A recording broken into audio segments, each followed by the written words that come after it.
today for your enjoyment, Mr. Caldwell, Buddy Caldwell, who was in the transportation business, is going to talk about flatboats and the Robertson journey along the rivers. You know, of course, that the women got here much later, over 3 months later, and you will see why when you see Mr. Caldwell. He's over there. He's going to control his slides from here. His slides had to be made into a PowerPoint presentation, and Tracy helped him with that.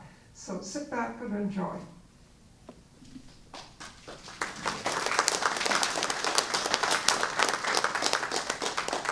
Thank you very much. I am a native Nashvilleian. I grew up over in the shadow of Vanderbilt University and went to West High School, so I think I'm one of you. I would like to ask right on the front end, are there any descendants here? That's with a big D. All right. Would you give the last name of that descendant? Start over here. Major John Cockrell and his future wife, Ann Robertson Johnson. Cockrell Bend, right? Which started out as Robertson's Bend. Bob Buchanan, I'm the direct descendant of Major John Buchanan.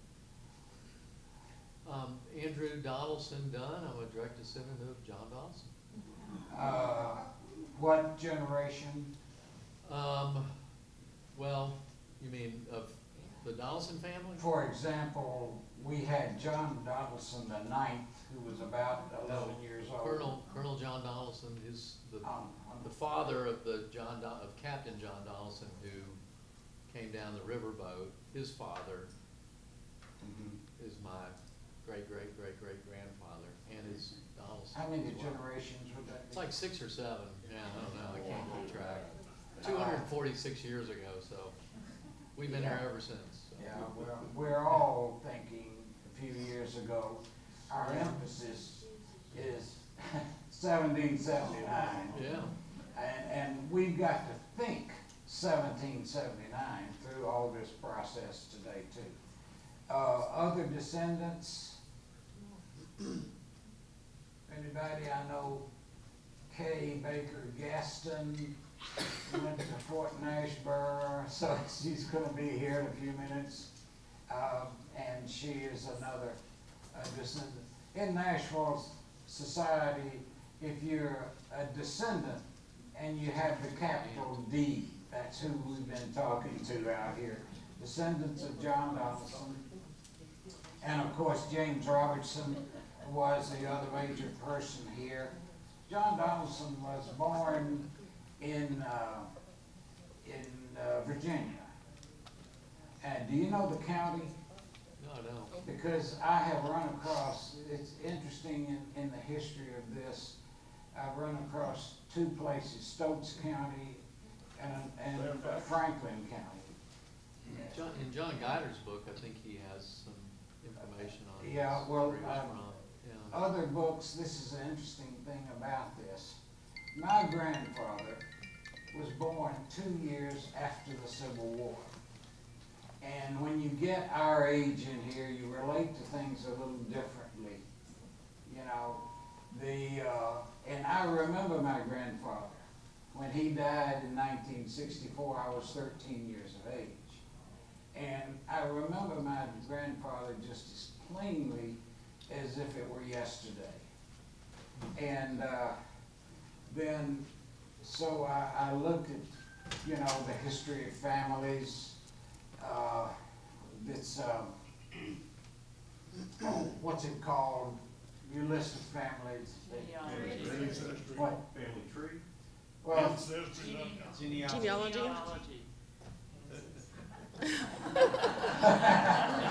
I haven't heard the magic word yet. But anyway, there's this listing that I have of my grandfather and my father, and it's James I. Caldwell, Senior, Junior, and I'm the third. And interestingly, and I'll come up with that word in a minute, but interestingly on that, I died in 2015. So I look at some skepticism with anything that you tell me or that I read in a book. And of course, you should look the same way at me. But this venture that we got into came from Mrs. Catherine Barnes, a Nashvilleian, whose son led the landward reenactment that was done the same year, who passed away, unfortunately, 2 days ago. That was Mel Barnes. And, so our emphasis on 1779, and I was a member of the Tennessee Scenic Rivers Association. I canoed, whitewater canoed, for about 46 years. And the TSRA, Tennessee Scenic Rivers Association, is a conservation group, and also we canoed. If there's a river in Tennessee or the contiguous states, we've been on it. Any whitewater canoeists here? Oh, okay. And that's how I got into this project. For the United States Bicentennial, 1779 was the original. Ours was 1776, the United States Bicentennial. Turned out to be the largest bicentennial project in the state. We had 27,000 people showed up at Pickwick Dam. We had 18,000 showed up over and on the Tennessee River near Kentucky. And so it turned out to be very successful. I was astounded at the initiative and the imagination of the people who came in on this project. We worked on these, and building the flatboats took 18 months. Preparation starting to the time that we actually did it. And this is the impressive thing about the United States. We had somebody every week wrote in our log, and this is the log for our trip here, about 8 pages per week. A different group every week, and these people would come in on Saturday or Sunday and get on the flatboats and go for a week. They had never been on flatboats before. We did have motors on ours, small, 35 horsepower, Evinrude engines on them, and they were covered up so you didn't see them. All you could do is hear them if they were on. So the imagination and support of the people was phenomenal. We have all kinds of, have some newspapers on display up here, but we also published our own newspaper, which was done one time. And these were done on the initiative of people in our group. Very imaginative. You can come up and look at those. And I do want to mention to you that I have printed up the logs. You saw how thick our log was. This is John Donelson's log for the trip. And I will be referring to the contents of this. People have asked, and so I've had some printed out. So if you want one of those, put $2 in the jar and take one of those if you like. There have been other books that are written about this event. Here's a book by John Guider, who is primarily a photographer, and he had some comments in here that I found kind of interesting. There was an Indian who he gives quite a bit of space in this book, who kind of was critical of the Donelson party for taking this land around the lick. Well, my thinking is John Donelson took it the same way the Cherokees got it, except the Cherokees were not living here in Middle Tennessee at that time. And the slide presentation, what us old folks call slide presentation, they call it something else. Gene, what did you? PowerPoint, yeah. So we'll be looking at some slides here of our venture and also talking about the John Donelson portion. this is a map that deserves a lot of attention. The Holston River is right here. That's Kingsport, Tennessee. The Watauga settlement was about here. And the Watauga settlement was established by James Robertson, and he moved down from Virginia. And it's interesting that he came down generally this route, I would think, to that point at Elizabethton. And you know where I-81 is? The lay of the land up here is you have mountains like that. You've got Stone Mountain, Smoky Mountains down here, and you've got Iron Mountain, and you have the Clinch Mountain, and you have the Cumberland Mountains. This was all an impediment to the movement of these people who were in the Watauga settlement. For example, down here, at about that point, you have Mount LeConte and Clingman's Dome. Clingman's Dome is the highest point in Tennessee, and it's one of the highest points this side of the Rockies in the United States. It's the second highest point, and the highest point is over in North Carolina, at Asheville, North Carolina. The height of Clingman's Dome is 6,643 feet. Mount LeConte's about 50 feet lower than that, and correct me if I get the things wrong. And the over at Asheville, that mountain is 50 feet taller than Mount Clingman's Dome. So you have all of these mountains running this direction. You wonder, why did the two groups come the routes that they followed? They were up here. This is the border of Tennessee, is right there, running along Stone Mountain and Smoky Mountains. Okay, how is it they ended up coming like this and like that? It was these ridges and these high mountains, and also it would have been impossible for or pretty well impossible. I don't put anything over this Donelson party. They did amazing things, and the Robertson party. They would have had to cross the Tennessee River and other rivers with all the goods that they brought on the flatboats. They brought furniture and small animals and children and senior citizens, and that's what came on the flatboat. The James Robertson party departed from the Watauga area, and they came up on the Wilderness Road around to here about where Cumberland Gap is, and then they went up into Kentucky, and they were circumventing all these major creeks or small rivers to come down to Nashville. When the Robertson party got to Nashville, which would be about right here, it was a very cold winter. The Cumberland River had frozen over, fortunately, and they were able just to walk their horses and cows and sheep if they had them. It's not clear exactly as to what animals they brought. They brought the horses.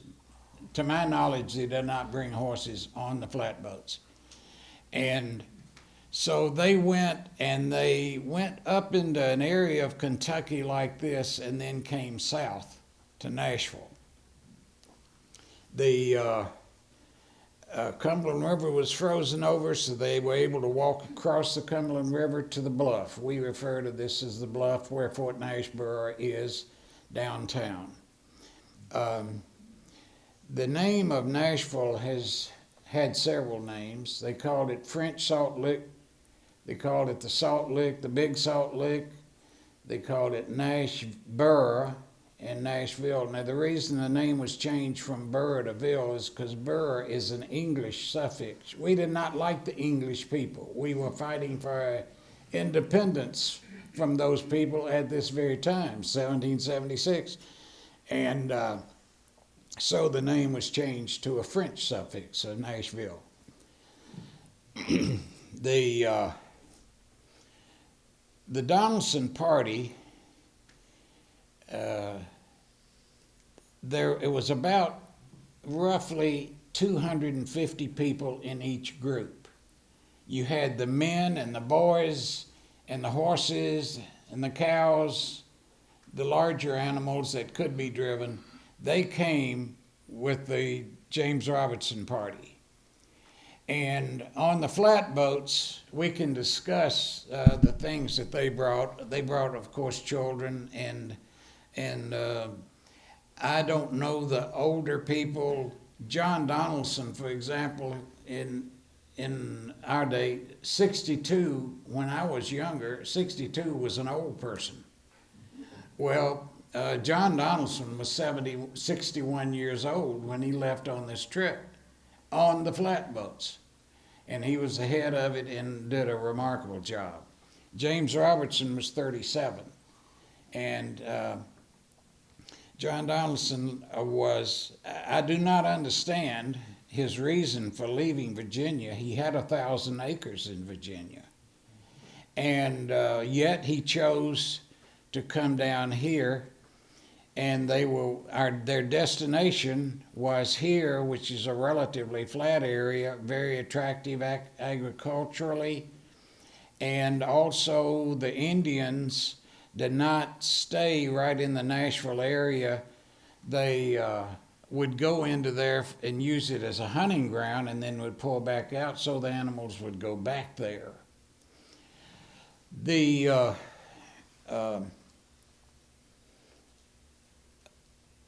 party leaving from up here at Watauga and is the area that James Robertson basically was based, and he made his trip.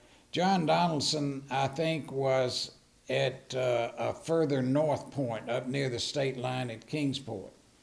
Kingsport gets its name from a man named King who built boats in actually the very site that we put our boats into the water.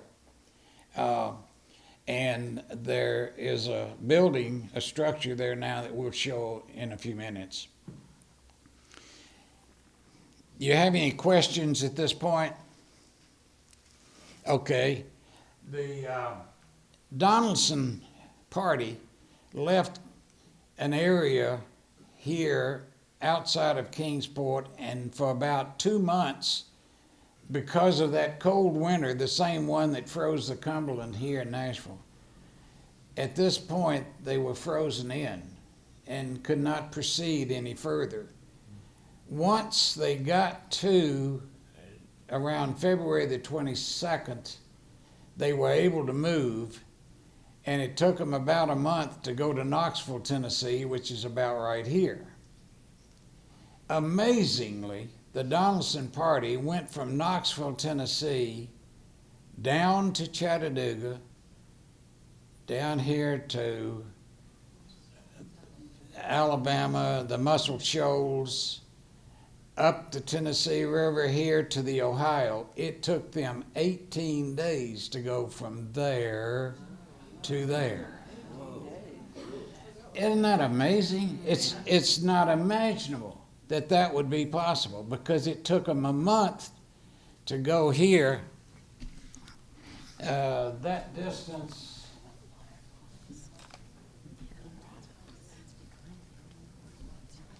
if I can find it, yep, here we go.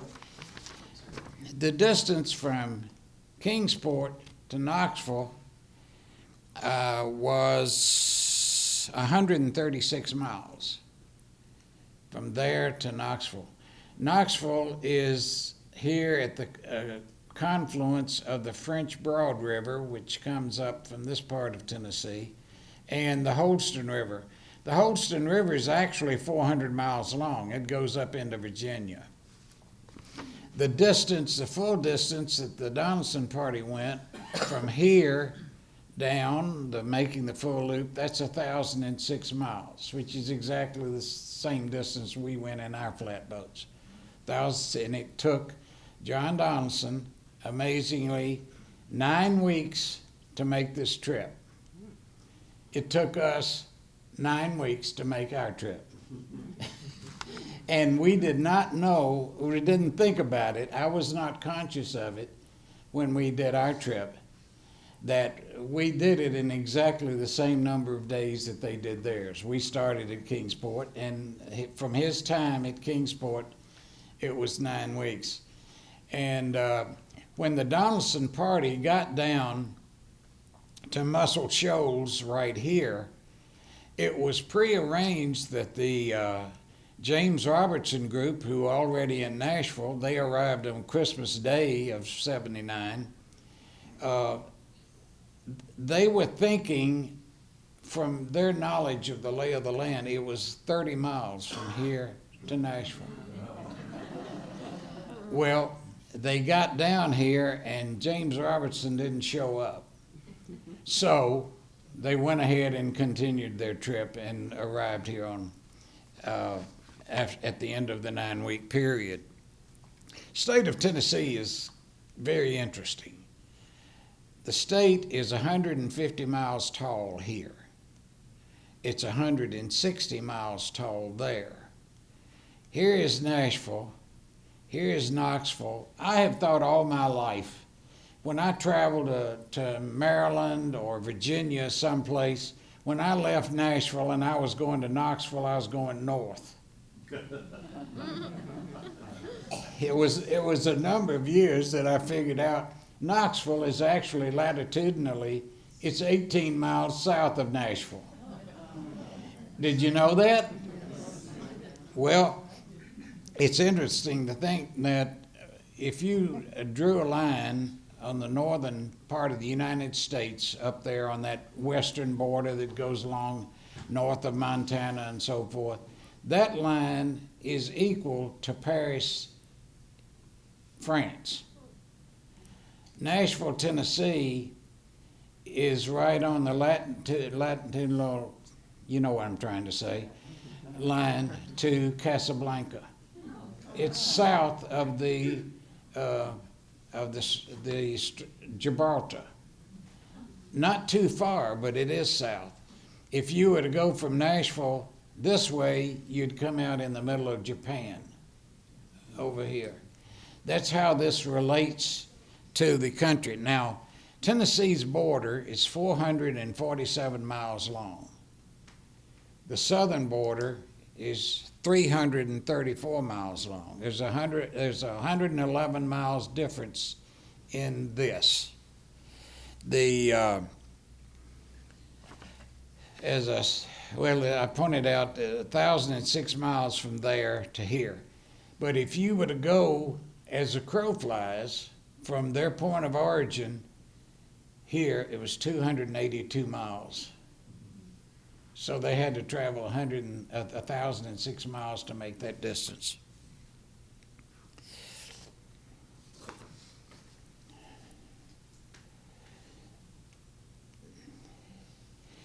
Now, John Donelson came to Nashville. He wanted to come here. He wanted to see the Grand Ole Opry, right?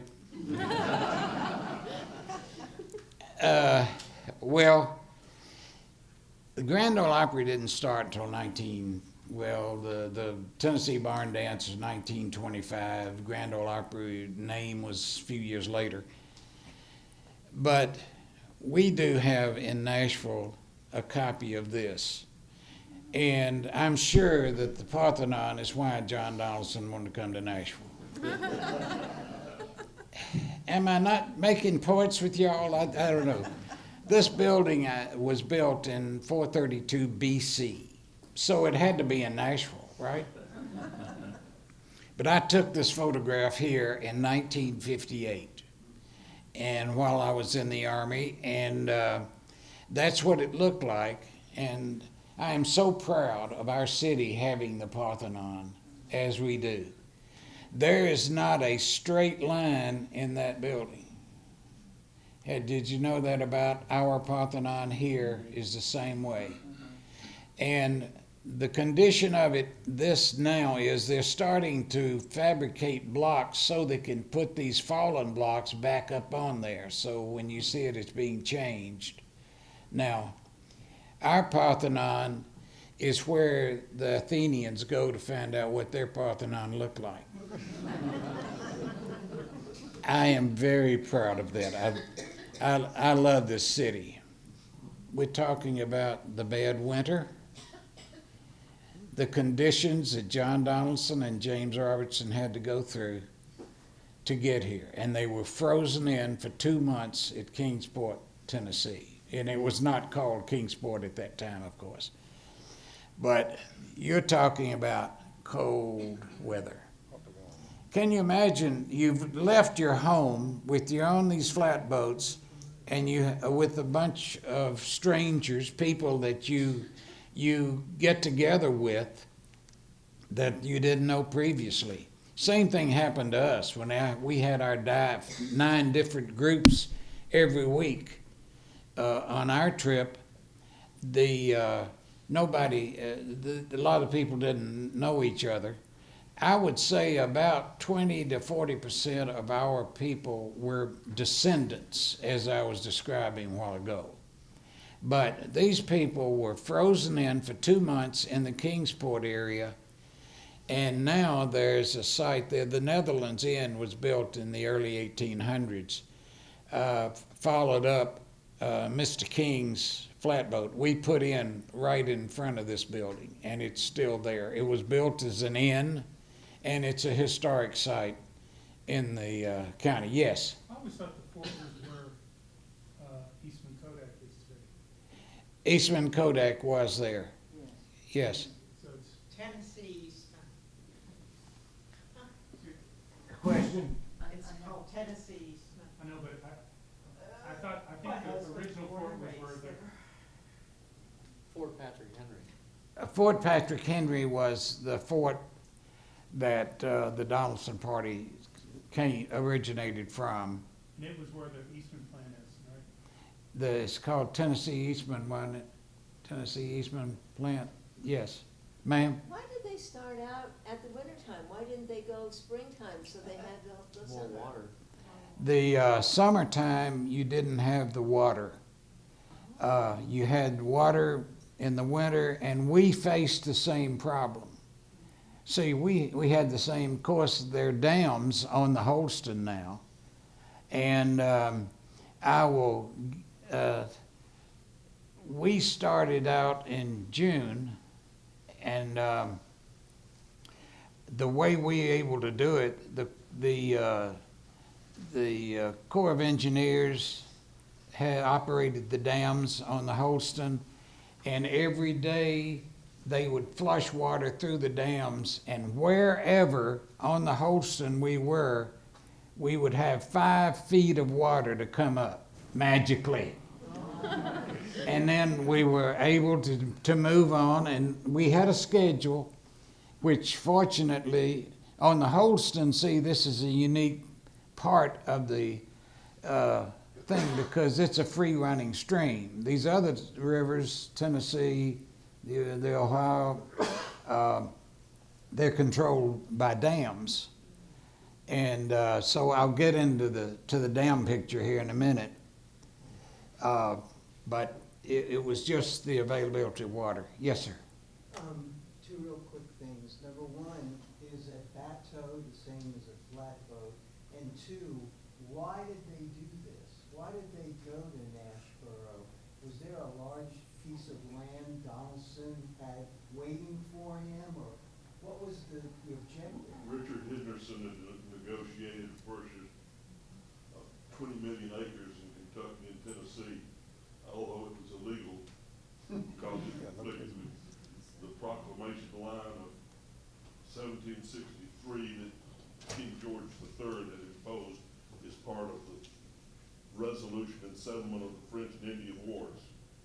They said to the Indian tribe, we're not going to let the British settlement come west.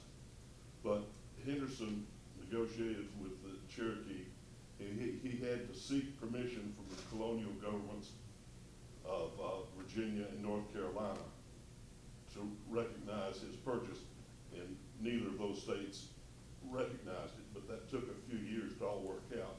And Donelson and Robertson sort of were under contract to buy land from Henderson's company. Henderson said, you don't have to pay me until I can deliver good title. So Henderson was not dishonest in his dealings with Robertson and Donelson. Thank you. Appreciate your comments on that, and that certainly fills a big gap. The purchase, of course, or the takeover was controversial on every level, like we say with the Indians when they initially got it, and then when the Donelson party came in. There were some areas in the state that had already been developed. Fort Loudon was built by the British engineers, and that preceded 1779. It was in the 1750s that Fort Loudon was built. And so you had people who were coming into this area, but they did want the land. And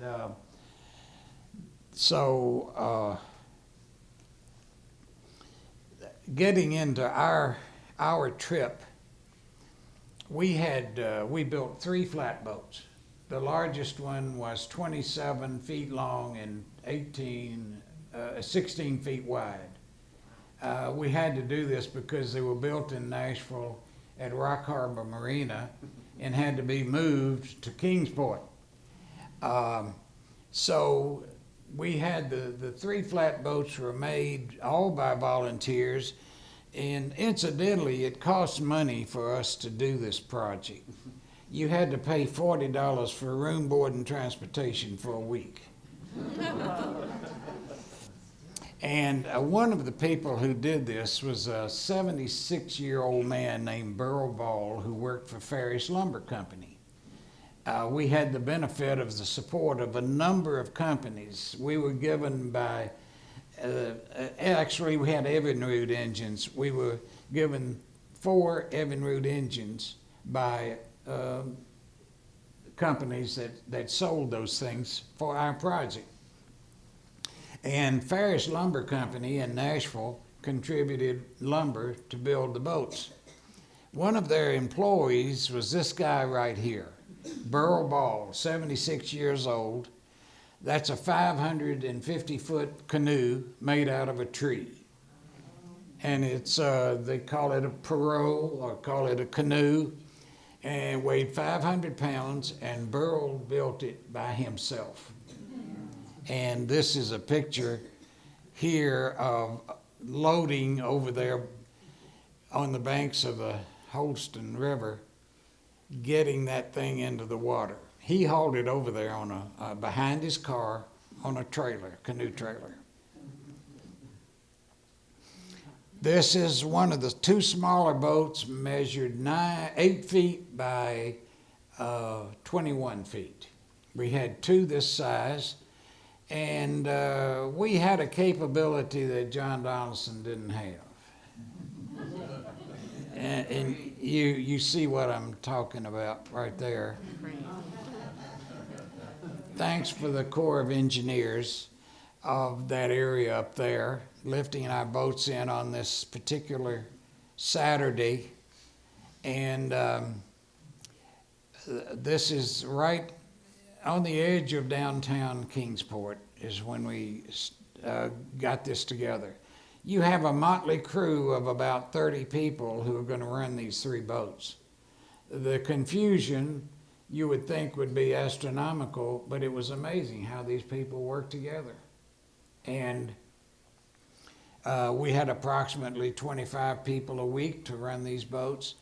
The John Donelson's party's boats measured probably 14 feet wide and maybe 60 or 70 feet long. Can you imagine that? They didn't have Evinrude engines. Here is our initial Sunday afternoon. That is me right there.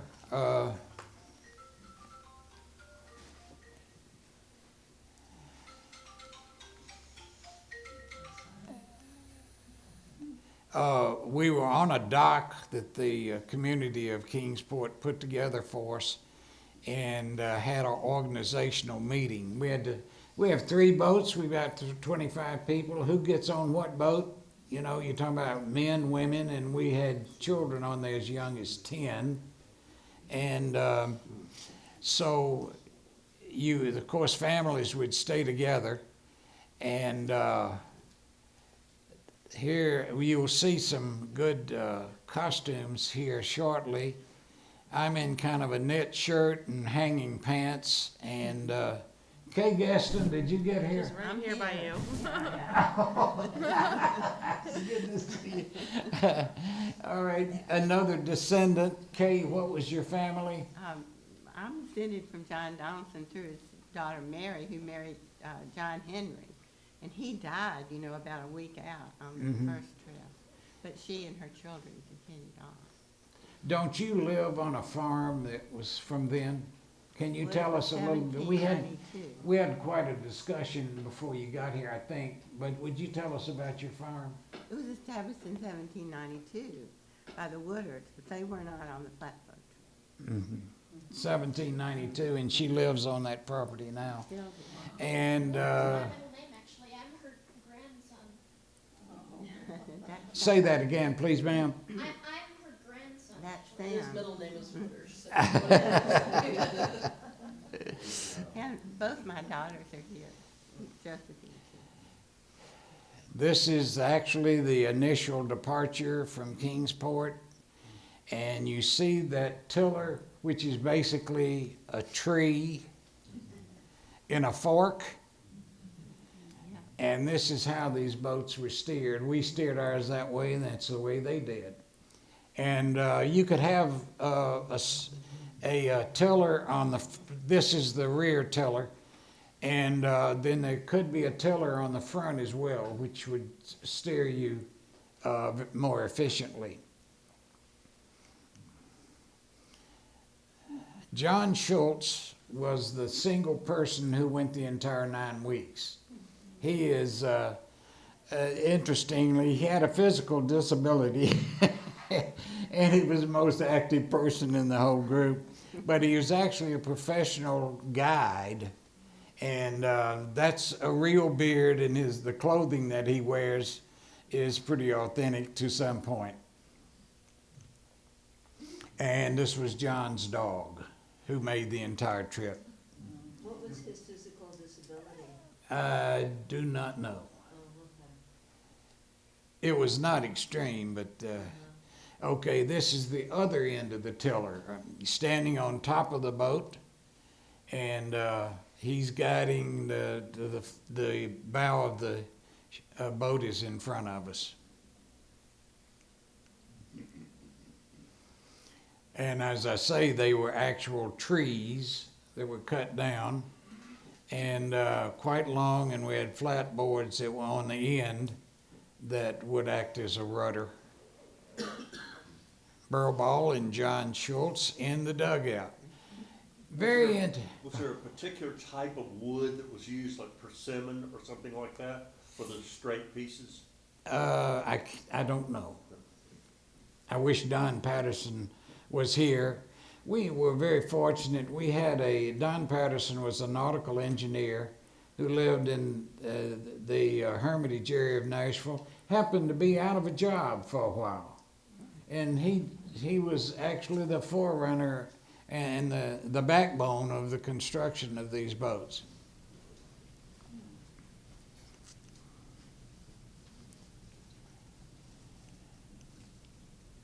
Is that you on the left? Yeah.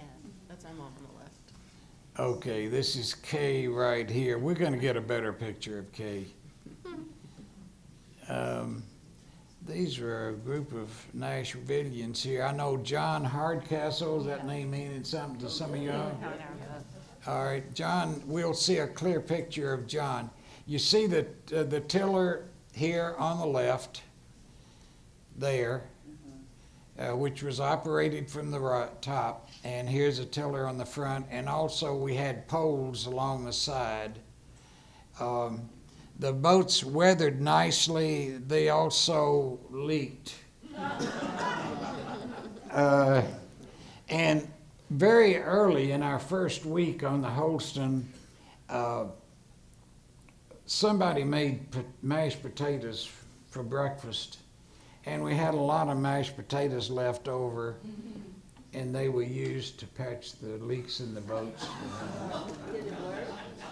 All kinds of ingenuity on it. It was remarkable. Here we are talking about ordinary Americans. It just floors me to think about what these people accomplished, because, you know, we were typical people just with office jobs and whatever, and what was accomplished by all these people. Well, what do we do now? This is a low water dam at Rogersville, Tennessee. It was used to build electricity, also control the water, but it's a free flowing thing. It goes up and down according to the volume of water. John Donelson didn't have this problem, so we had a problem he didn't have. So I'm kind of trying to balance the thing between his trip and mine, and that was the solution right there again. We portaged 2 dams. You had to put in originally, and then the 2 dams, that low water dam, and then Cherokee Dam, which is further down the Holston River. Our operating schedule was generally in the early morning, 8 o'clock, depending on how far we had to go. We would start out and get the boats moving in the morning, and because we had 42 sites along the entire 1,006 miles, which were formal events that we were to arrive to, and I'll get to some of those. But here, to keep that schedule, they were starting to put these boats back in the water, and we finished at about 1:30 in the morning, and that's a 1:30 a.m. shot of one of the boats in the air.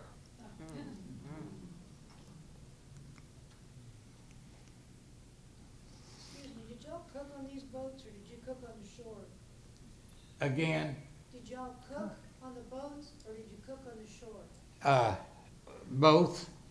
We did our larger boat, the Adventure 2, we had a sandbox about that square, 3 feet square, full of sand, and we prepared meals on that. So you used wood, We used wood. no camping equipment?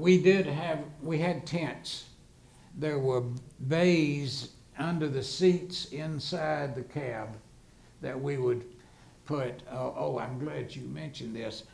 People would show up with hard luggage to get on these, and they would have them full, and we would pick the luggage up, turn it upside down, and everything fell on the ground. Because we're limited to space. We're talking about maybe 8 to 10 people per boat. And, all right, you can have that, the rest of it back in your car. Because there was very little, you look at the size of that, that's one of the 2 smaller boats. And inside, right inside there's a bunk. There was another fold-down bunk there on each side. So we had 4 bunks inside. We're talking about 10 or 12 people per boat. Some of them would sleep on top. You could have maybe 3 or 4 sleep on top, but some of them would have canvas or something and sleep on the bank. We had to have people sleeping on the bank. And there was never any problem with accommodations of that type. Here is the garb that would, Kay Gaston here had exactly these things. This is called a mob cap, M-O-B, that right there. And That's what the women would wear, and you'll see some pictures of there's Kay. Here you are, Kay. There you, way to And go. I made my costume. All right, tell us about your costume, Kay. Well, Catherine Barnes sent out patterns for the dresses, apron, your hat, all that. So you just got some fabric and went after it. And that's what I came up with. We'll see a lot more of those. And here are the dresses. It's very interesting. You think, okay, you're going to the grocery and you kind of dress up to go to the grocery. Oh, I need to mow the grass. I'm talking about a woman. How did they change clothes? They would come out dressed like this, and they'd change clothes by grabbing their skirt right there, pulling it up between their legs, right here, tucking it in a belt, and she's ready. Change clothes by grabbing your skirt and pulling it in, tuck it in. So that's her garb, the woman of the time.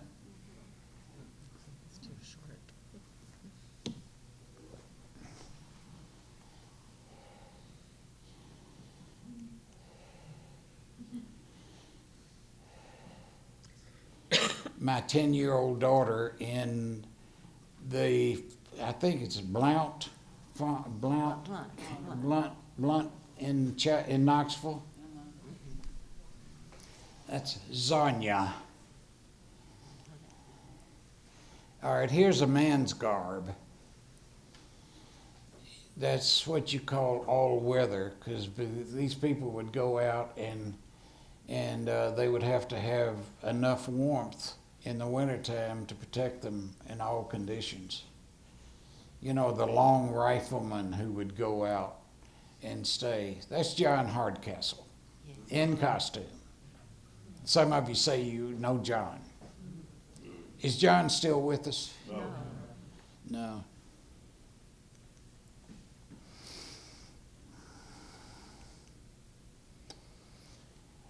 Mel Barnes, Catherine Barnes' son on the right there. He led the land group that went up through Kentucky.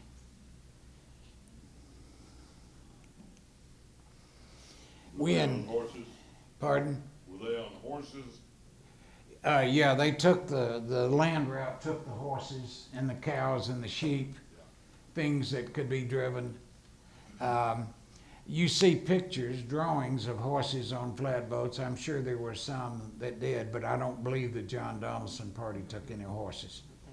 Those horses were tough that the colonists had. They could go 100 miles a day, the horses, even in wilderness areas, according to Captain Simpson, Harriet Simpson Arnold. On the Holston River, this is a two-car carry for across the river. They had a cable strung across the Holston from one side to the other, and you see right there that wheel. So the cable came from this side over around 2 wraps around the wheel and then to that bank. So they could put 2 cars on there, and that's how they motored from one side to the other, was manually. And that was still operational in 1976. Cheaper than building a bridge.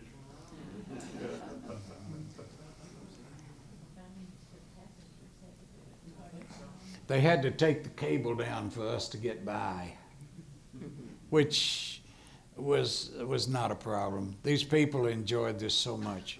Remember the mountains we were talking about as to why they had to go the routes that they did? The Cumberland Mountains, I mentioned, I think, most of them a while ago, but one of the gaps there, this is Cumberland Gap, which is on the Tennessee border. I think it's northeast of Knoxville, but I drove through this. There used to be a highway, state highway, that went through Cumberland Gap. And, but now there's a tunnel either over here or over there that goes through that mountain. But this is the kind of obstacles that those people would have.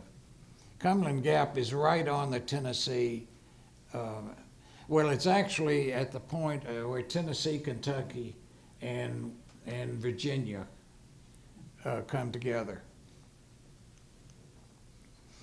All along the line, you had people who would come around and look at us. If you had something from 1779, certainly, somebody driving a car from 1779 on the highway, interstate out, how would you look at it? Well, we got this all the time. People would just appear on the side of the river and say, "What is this?" And the gatherings, you know, you had all sizes. This would be what a community to have. Like I say, we had 42 receptions in the distance of 1,006 miles, and some of them were quite elaborate. You know, if we needed something in the progress, people would get in their cars and drive 15 miles. We had a person who was injured slightly, was taken to the hospital 15 miles away and back. And we were able to maintain our schedule. Plus there were clubs that, and city governments that set up this. Here's a drum and fife corps. That was one of the events that we were hosted with. The lower stretch of the Holston River, we were tied in for the night.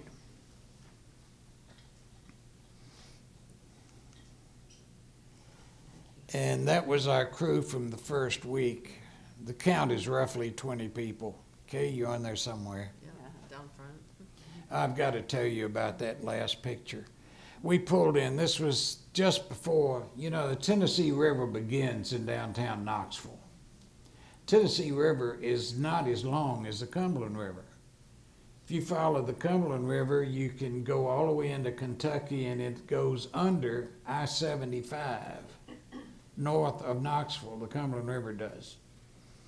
Well, in the Tennessee River, because of the confluence of the French Broad and the Holston, the Tennessee River technically it's shorter than the Cumberland. Well, right here, our last night out on the Holston River, you see Interstate, that's 40, isn't it, in Knoxville, crossing over the Holston. Right here, we stopped for the night, and as I mentioned a while ago, we would have to get over on the bank, and some people would lay down their canvas and lay on it. A man came out right here, and he said, "Would you people please move along? You're bothering our dogs." So what did you do? We moved. But no, that is so inconsistent with the kind of receptions we got, you know. But I have enjoyed that, so, as you just did. Now, you talk about the technology of the day. Look at this. There's a plane behind you. Yeah. See the seaplane? Right there. He actually flew in and landed when he saw us. He, like I said a while ago, can't believe what he was looking at.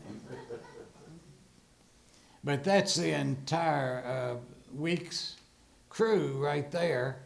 And what we went through, we were all strangers, and at the end of the week, we were all family. You know, and a lot of people have stayed in touch as best they could down through the years. But it's the associations that we had during those weeks, everybody just became one, and it was so great. our stopping along the way, which we do, we averaged actually 11 miles a day. Sometimes we travel 50 sometimes. It depended on groups wanting to host us on the side of the river and that sort of thing. This is downtown Chattanooga. I think that's Lookout Mountain right there. Doesn't it kind of look like it? Did they hold up barge traffic for you, or did you encounter barges?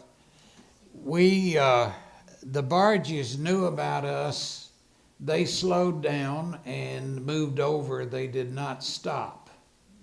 But we had radios on the boats, so we were able to communicate, basic safety, absolutely. And there were times that we never had any close or dangerous situations as far as barges are concerned. You recognize this spot? Moccasin Bend in Chattanooga. This is downtown Chattanooga. This is that hospital kind of an area here. They're on Moccasin Bend. This is the toe right here. And Chickamauga was actually the name of Chattanooga at the time, because the Cherokees ruled this area. You had Chief Dragging Canoe, who was the son of the number one chief of the Cherokees. His son was Dragging Canoe, who was very aggressive in opposition to to us coming in there, you might say. And so, pardon? Invaders. Yeah, the invaders, people coming on. So we go around Moccasin Bend down here, and we go in to, what is that little town over there?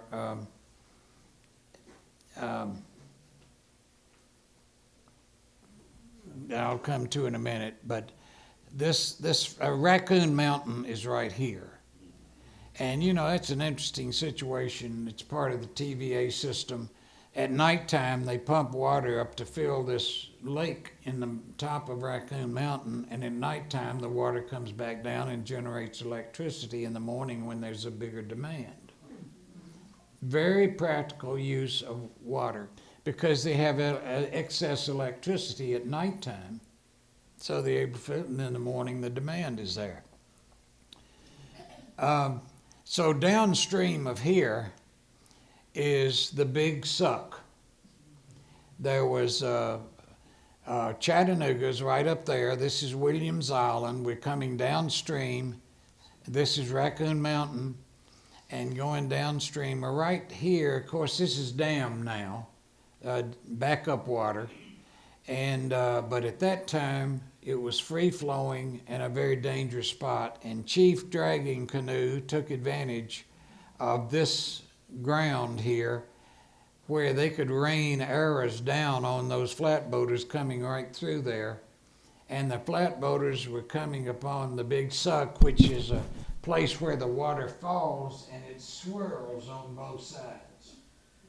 And it was a magnificent thing. Well, there were problems there.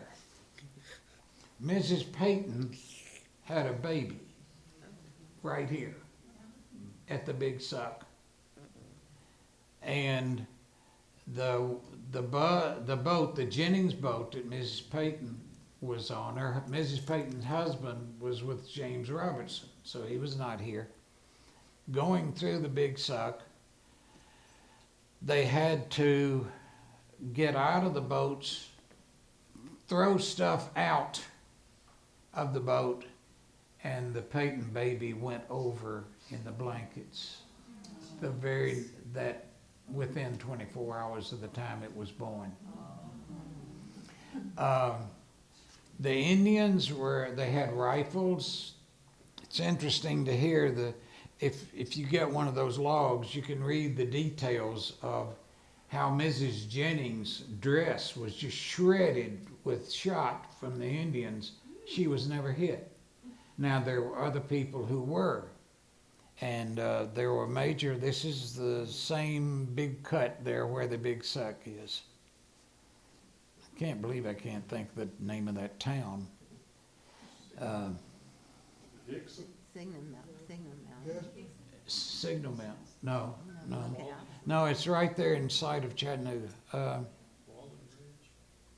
Walden's Ridge is there, but it's a town. You go up a steep hill, kind of swirl around to get up. Suck Creek, you go up Suck Creek Road, Mm-mm. The W road to the top of the. Oh, we'll come up with it in a minute. It's not as far downriver as South Pittsburgh, is it? Oh, no, it's right there at Chattanooga. It's not many miles from Highway 27 that goes north of, Red Bank? no.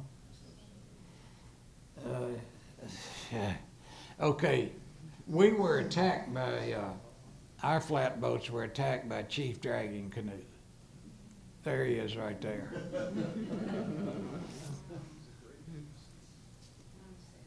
I think that's John Hart, no, that might be John Hardcastle right there.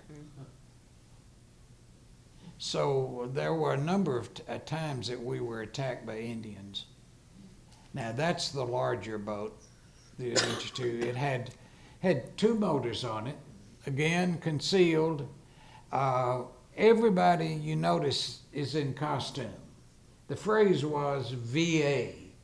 You had to be VA, visually authentic, whenever any strangers around. If you wanted to go for a swim or something, okay, you go down to the swimsuit, but any people come around, you gotta be VA. And so that's what you will see in all these photos. This is a picture of, you wondered about accommodations. This little room right here, it's about 4 feet square. This is the floor of the flatboat. That was the toilet. We had chemical toilets in there, so we were fully accommodated. The door is on the outside. Or maybe that's the door right there on the side. It's funny how you forget things, isn't it? So the bunk, one bunk would come out about this level and the other bunk was permanent and it had a lid for storage down there. So this is inside view. Now we're talking about people looking at us. We were looking at them looking at us. I think the town was Red Bank. No. Signal Mountain. Signal Mountain, Signal and Lookout are right across from each Signal Mountain, is that it? Yeah. Signal, yeah. Yeah, right off 27, okay. other. This is Pickwick Dam. This was a holiday weekend and there, like I say, 26,000 people were at this event.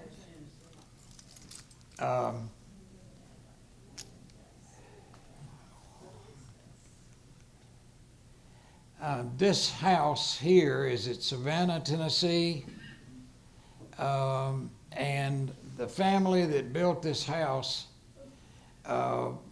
provided transportation across the Tennessee River for Andrew Jackson when he went to New Orleans.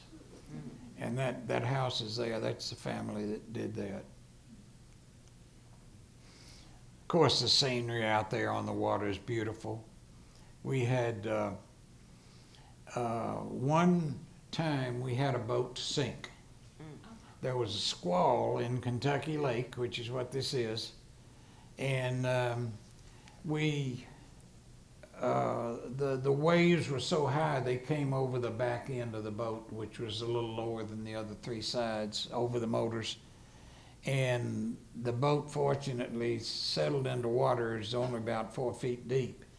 And the local people, which was often, as I may have mentioned before, they jumped in when we had a need, and they went home and they got pumps and brought motorized pumps out to help us get that boat back on top of the water.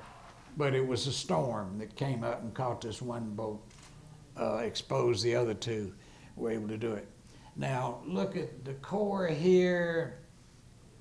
You can kind of see how people dressed in the tight condition. This is two boats. That's a dividing line between two boats right there. And the women acted like women and men acted like men. You know, women did the cooking. You know how it was in those days. And it's kind of nice if that continues. But they would string apples and things and dry them for food, which was part of it. Food preparation was interesting, and a lot of outdoor cooking. We did have on the Adventure 2, the Adventure was John Donelson, the name of his boat. And so we called our big one Adventure 2, which is how the project got its name. But there's a 2-inch cannon on this boat. It's about, that long, weighed 500 pounds, and would wad up gunpowder in paper and aluminum foil, and that would be our shot. So this is a blast here from the 2-inch cannon. A very dramatic thing happened at over on the Tennessee River as we approached Kentucky. They had a large gathering, about 19 people. I think it was a holiday weekend. I can't remember what it was, but they had the Navy band there, and the Navy band was playing patriotic music, and here came the flatboats, and they blew the cannon from the flatboat, and it was just a dramatic moment for everybody. There's the cannon right there. Well, it looks to be about 3.5 feet long, 2-inch barrel in there, hole. And this guy's Bill McGarry,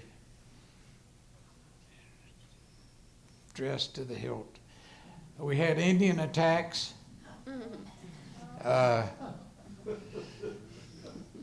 There were a bunch of boys, and was one of the events that we had together there. Coming down to the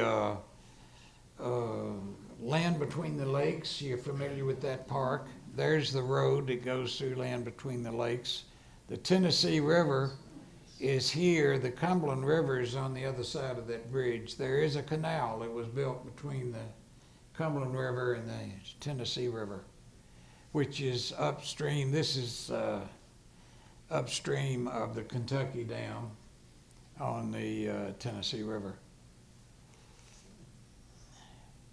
This is the Tennessee River, came down here this way to Paducah, Kentucky. The Cumberland River flows from Nashville down here to the Ohio, right, beg your pardon. The Cumberland River came down to the Ohio, and then the Ohio is 12 miles long between the Cumberland and the Tennessee River. And of course, this is the route that the Donelson party took. Just go that canal is right across here. Did you all take the canal, or did you get on the Ohio?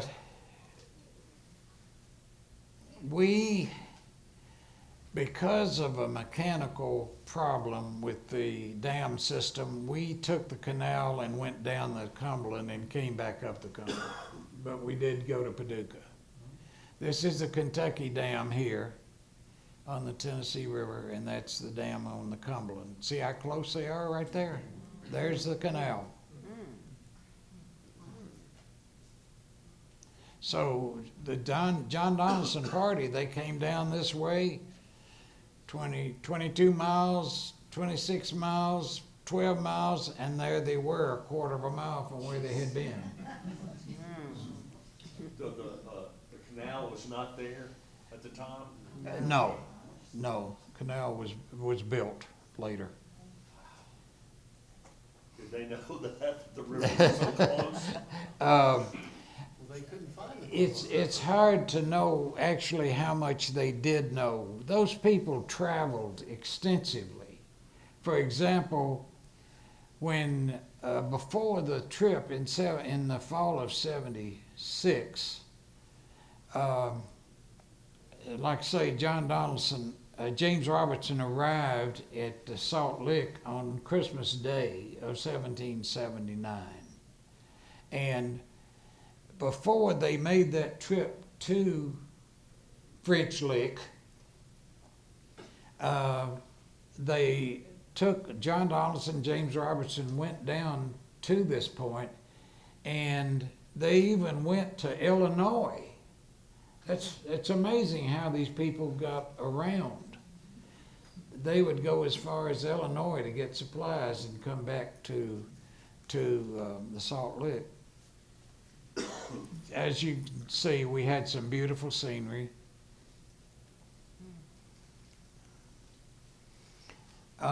In the land between the lakes, we had buffalo for our trip, just like the same area, John Donelson, they had buffalo because it was a lot of it in this area. And there was one time in the log of John Donelson, he said that they had a swan, which was a most delicious meal. John Donelson was an educated man. He was a surveyor, and you read in those logs there the kind of speech that his word choice, highly educated, and his phraseology is remarkable.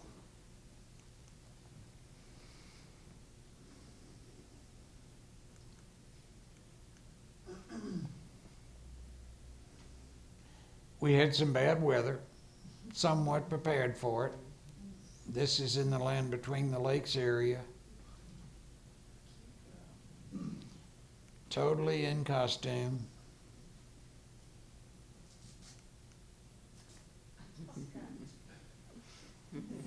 That fellow's name is Alan Bass, lived in Brentwood, Tennessee. He was very active during the whole thing, big help. And a genuine skunk hat.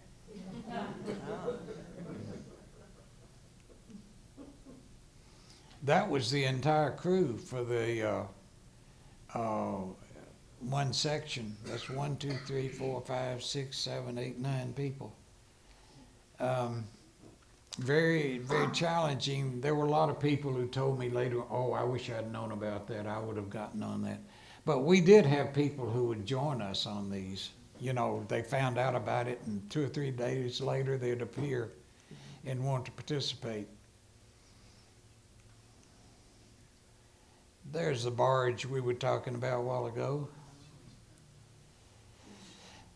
We had to be careful. Now, and the arrival at Nashville, Salt Lick, pardon me, thousands of people down, of course, riverfront there in downtown Nashville was very different that time. It was mostly grass. You had the fort, and there was an old building, a warehouse building downstream on the Broad Street side. See the crane there that they used? Ingram, who was it? Yeah, that's where they would have sand and gravel and all that sort of. Sand and gravel, yeah. National Bridge Company. So we had a welcoming party here. That whole grassy hillside was covered with people, and they were in costume. Of course, a lot of our previous participants were there too. Coming into downtown Nashville.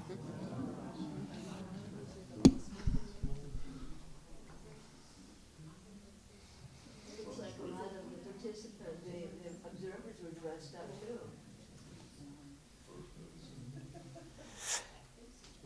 And we actually took people there on rides downtown on the river when we arrived. That was a lot of fun because people seemed to appreciate what we had done. And at the end of a 9-week voyage. Were there any enslaved persons on Donelson's? Oh, many, yes. There's one graphic about one who froze to death, a black person. He referred to them as servants. Yes. That was his terminology. But there was one family that had 28 members. So the makeup of his 250 approximate people was, and I do not know what percentage were black, but there were a number of slaves or servants.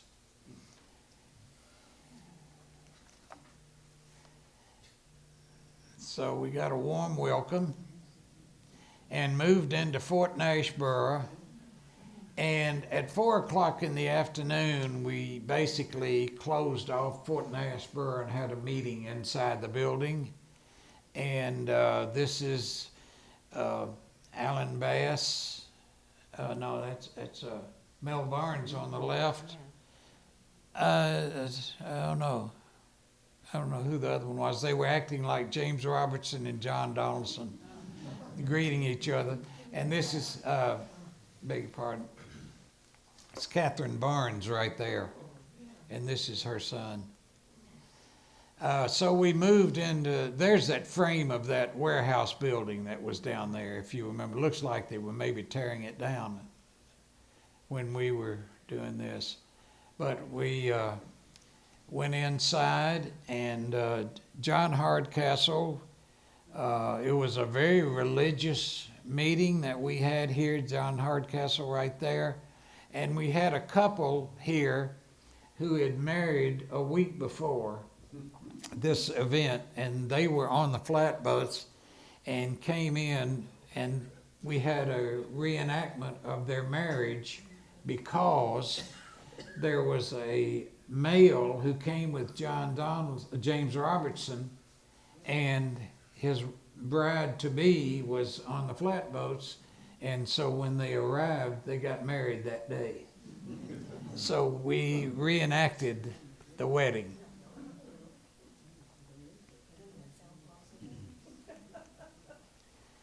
Now you say, what did they bring on the flatboats? Does this surprise you a little bit? This is part of Mrs. John Donelson's furniture. And this is in the house in Donelson, Tennessee. I assume that the Donelson house is still there. It's at the intersection of the Parkway and Donelson. Donelson Highway. Did they build at Clover Bottom? No, this house is right there on the highway. The Donelson home. Does this ring a bell with anybody? Is it a bed and breakfast now? Pardon? Bed and breakfast now? It's a bed and breakfast now? Oh, A big white house with columns. And this furniture was in there. You see the candelabras and the table. A chest of drawers. And I cannot think of the name of this tool here, but this is his navigational, directions, north, south, east, west, that John Donelson used right there. Compass. Is there another word for it? Sexton. Pardon? Sexton. Yeah. So you look at what these people were carrying. They had clothes, they had furniture, they had pots and pans, and whatever it takes to live. I'm surprised at the fineness of a lot of the furniture that they brought with them on those flatboats. There it is right there. That John Donelson used for that trip. Where is that now, that device? I don't know. It's probably with the family. Where's family? We've gotta find out about that. Donelson?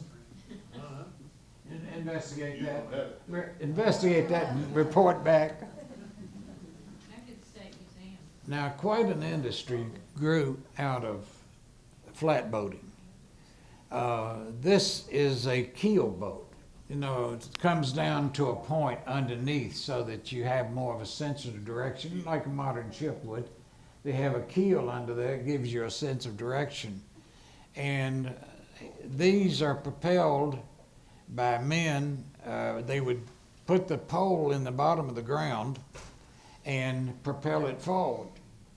And so this was a commercial use of the waterways that came in time. Now you look at the length of this, probably 70 feet by 14. And these boats would be loaded up at Pittsburgh, Nashville, wherever, and they would go to Hermitage, to New Orleans. And I'm sure that the houses of New Orleans are made out of that wood, because these did not come back. But you picture John Donelson bringing those flatboats up the Cumberland River, 12 miles up the Ohio. The distance in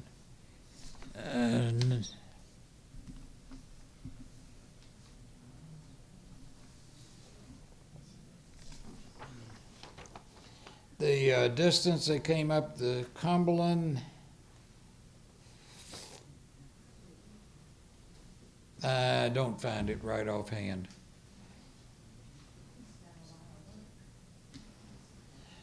So quite an industry grew out of this. There's an actual boat, and look at those long tillers on each end. And I figure that to be 170 feet long.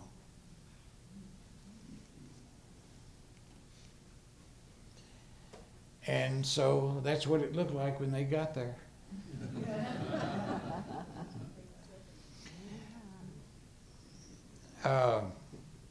It was a remarkable event and something to participate in, and gives you pride in what people can accomplish and personal initiative that they showed.